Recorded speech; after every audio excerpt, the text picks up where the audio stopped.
गुड़िया बसुनिया मरसी कराय छोटे मोटे सवालू आज हो लगा ओ गुड़िया बसुनिया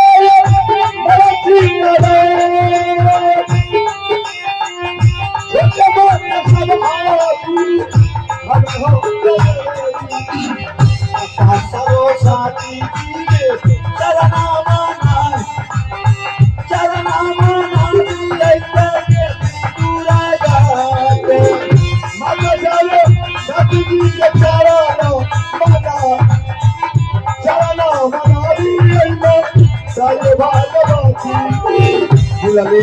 छलिया रवता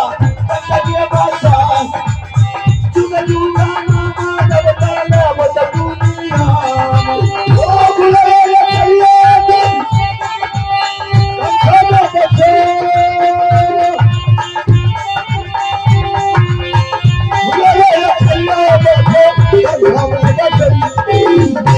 कारा बोलो लोगे चोरी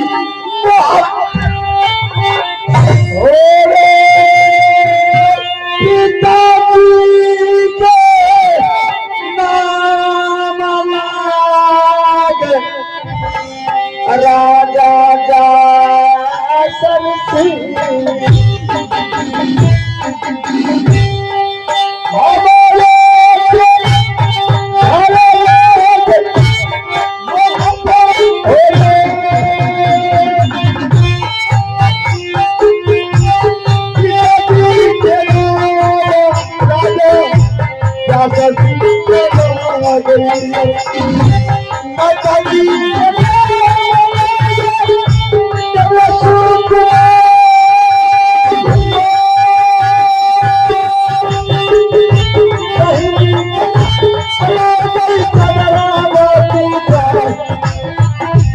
तारा ससुराला